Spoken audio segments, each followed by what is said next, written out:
Halo para pemburu film. Di kesempatan kali ini Ruang Movie akan merangkum sebuah film yang berjudul Nobody yang rilis pada tahun 2021. Film ini bercerita tentang seorang mantan agen rahasia yang bernama Hans, di mana ada sebuah masalah sepele yang menyeret Hans harus berhadapan dengan mafia Rusia. Apakah Hans berhasil menghadapi mafia Rusia ini? Daripada penasaran, kita langsung saja ke ceritanya.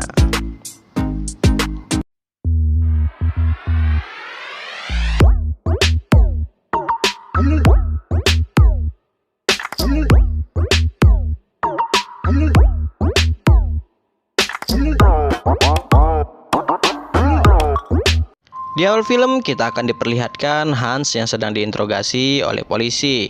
Kemudian scene berpindah sebelum kejadian ini, di mana Hans ini bekerja sebagai auditor di perusahaan mertuanya. Sedangkan istrinya yang bernama Becca bekerja sebagai seorang manajer di sebuah perusahaan. Pada suatu hari rumah Hans dirampok dan ia akan melawan perampok ini menggunakan stick golf. Namun sayangnya Hans ditodongkan senjata oleh perampok ini. Di saat perampok ini mengambil jam tangan Hans, Hans melihat tato perampok ini. Lalu anak Hans yang bernama Black mencoba melawan perampok ini. Sebenarnya Hans bisa saja memukul perampok ini, tapi ia tak melakukannya. Dan Hans menyuruh anaknya untuk melepaskan perampok ini. Karena kejadian ini Hans direndahkan oleh seorang polisi. Keesokan paginya Hans pun direndahkan lagi oleh tetangganya. Karena semalam Hans tak melawan perampok itu. Tetangganya ini pun memamerkan mobil barunya ke Hans yang ia beli dari hasil warisan yang didapat dari ayahnya. Di tempat kerja Hans direndahkan lagi oleh adik iparnya yang bernama Charlie. Dan Charlie ini memberikan Hans senjata untuk berjaga-jaga. Hans pun menyembunyikan senjata itu di kulkas ruang kerjanya. Kemudian Hans bertemu dengan mertuanya. Mertuanya pun mengatakan bahwa perusahaan yang dimilikinya ini akan dijualnya. Dan mertuanya ini mendukung keputusan Hans yang tak memberikan perlawanan ke perampok semalam. Kemudian Hans menghubungi saudaranya yang bernama Harry melalui radio. Hans menceritakan tentang kejadian semalam, bahwa perampok itu adalah laki-laki dan perempuan. Mereka tampak ketakutan dan putus asa. Hans juga tahu senjata apa yang digunakan perampok itu. Alasan Hans tak memukul perampok itu karena senjata perampok itu kosong, tak ada pelurunya. Kemudian Hans pergi ke panti jompo untuk mengunjungi ayahnya yang bernama David. Dan ayahnya ini mengatakan, "Apa kau ingat siapa kita dulu? Nanti kalian akan tahu seiring berjalannya cerita." Kemudian Hans pulang dan akan makan malam bersama keluarganya. Di sana anak Hans yang kecil kehilangan gelang kucingnya yang diletakkan di mangkok uang dirampok kemarin. Mendengar hal itu, Hans pun pergi ke rumah ayahnya dan Hans mengambil pistol dan ID FBI ayahnya. Ternyata ayahnya Hans ini adalah mantan FBI. Hans mencari perampok ini bermodalkan tato yang ada di lengan perampok kemarin. Setelah mengunjungi beberapa toko tato, akhirnya Hans mendapatkan alamat perampok kemarin. Hans pun memukul perampok itu dan ia mendapatkan jam tangannya lagi. Ia pun menanyakan gelang kucing yang dicari anaknya. Tapi perampok ini tak tahu di mana gelang itu berada. Ternyata perampok ini memiliki anak bayi. Dan Hans pun tak tega membunuh mereka. Setelah itu Hans pulang menggunakan sebuah bus kota. Di sana terdapat beberapa pria mabuk yang akan melecehkan seorang wanita. Hans pun menantang anak muda ini dengan tangan kosong. Anak muda ini pun meremehkan Hans. Tapi inilah yang terjadi.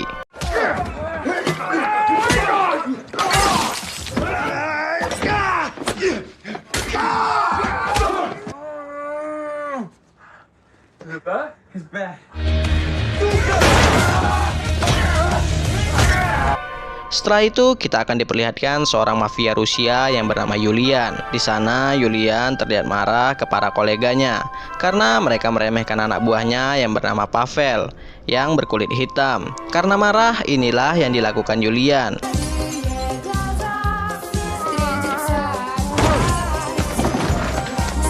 Setelah itu Yulian dapat kabar bahwa adiknya telah diserang oleh seseorang. Yulian pun menanyakan siapa yang melakukan ini. dan salah satu anak buahnya memberikan kartu kerja yang dimiliki oleh Hans. Setelah kejadian semalam, Hans merasa bersemangat menjalani hidup. Kemudian Harry menghubungi Hans. Harry mengatakan bahwa salah satu anak muda yang dihajarnya semalam adalah adiknya mafia Rusia yang bernama Julian. Dan Harry menyuruh Hans untuk menemui teman lama ayahnya untuk mencari tahu siapa Julian ini sebenarnya. Akhirnya Hans pun menemui teman lama ayahnya yang bernama Banyon. Banyon ini pun menjelaskan bahwa Julian ini adalah seorang mafia kaya raya. Dan Julian ini dipercaya oleh kelompok mafia yang bernama Opsak untuk memegang uang kelompok Opsak tersebut. Dan di saat yang bersamaan pula, Julian mengetahui siapa sebenarnya Hans ini. Ternyata Hans ini adalah seorang mantan agen rahasia yang brutal. Di saat Hans akan makan malam bersama keluarganya, Hans didatangi oleh anak buahnya Julian. Hans pun dengan segera menyembunyikan keluarganya di ruang bawah tanah. Hans pun menghadapi semua anak buah Julian yang dipimpin oleh Pavel.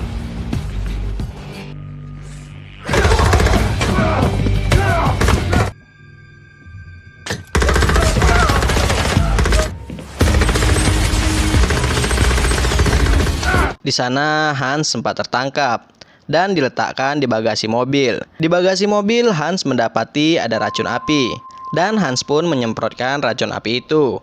Hingga pada akhirnya mereka pun mengalami kecelakaan.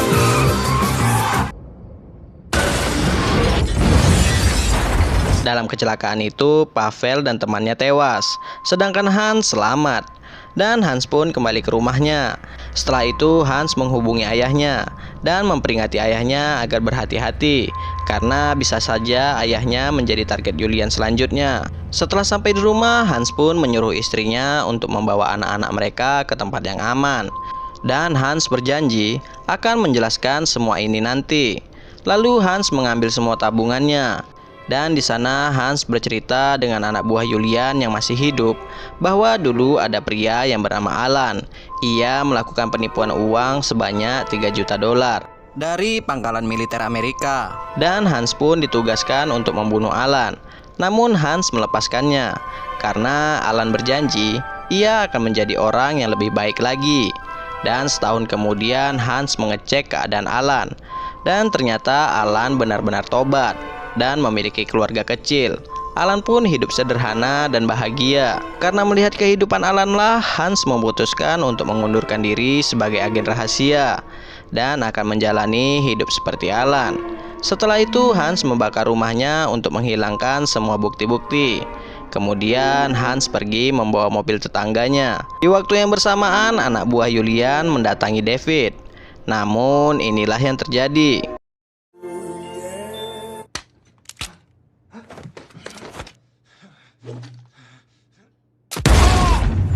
Please turn that shit down.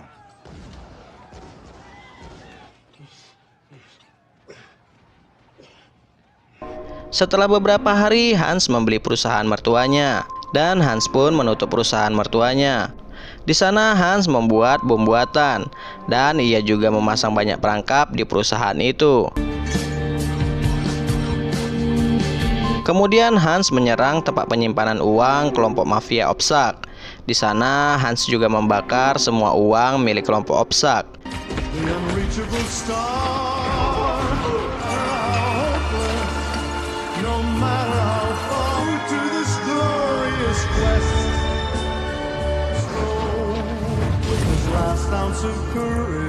Keesokan harinya Hans mendatangi Julian. Hans datang dengan bermodal ranjau. Hans pun memberitahu bahwa ia sudah membakar semua uang milik kelompok mafia Opsak. Dan Hans menyuruh Julian untuk menjauhi dirinya dan keluarganya. Setelah itu Hans pun keluar dari tempat Julian. Julian pun mengejar Hans dan berencana akan membunuh Hans. Kejar-kejaran pun terjadi. Hans menuntun Julian dan anak buahnya menuju perusahaan miliknya.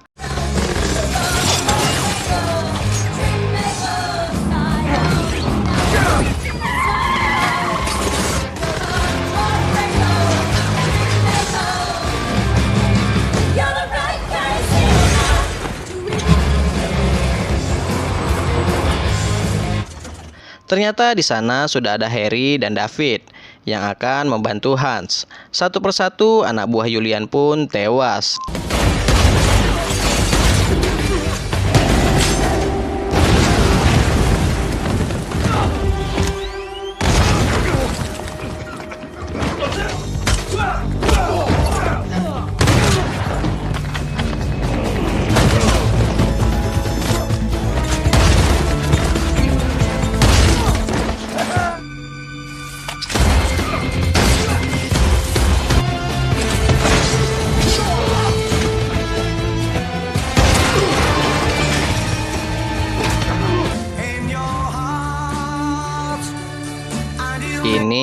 tinggallah Julian sendiri.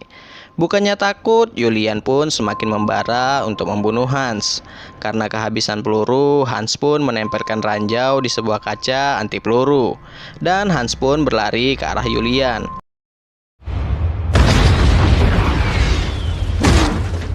Alhasil Julian pun tewas akibat ledakan itu, sedangkan Hans berhasil selamat. Tak lama setelah itu Hans pun diringkus oleh polisi. Dan kita kembali seperti di scene awal tadi, di mana Hans diinterogasi oleh polisi. Tak lama setelah itu kedua polisi ini pun dapat telepon dari atasan mereka, dan Hans pun bebas. Beberapa hari kemudian Hans dan Becca membeli rumah baru. Kemudian ada seseorang yang menelpon Hans, tapi telepon itu tak tahu dari siapa. Dan cerita pun selesai. Sekian untuk video kali ini. Jika terdapat banyak kesalahan, saya minta maaf. Sampai jumpa di video Ruang Movie selanjutnya. Bye-bye.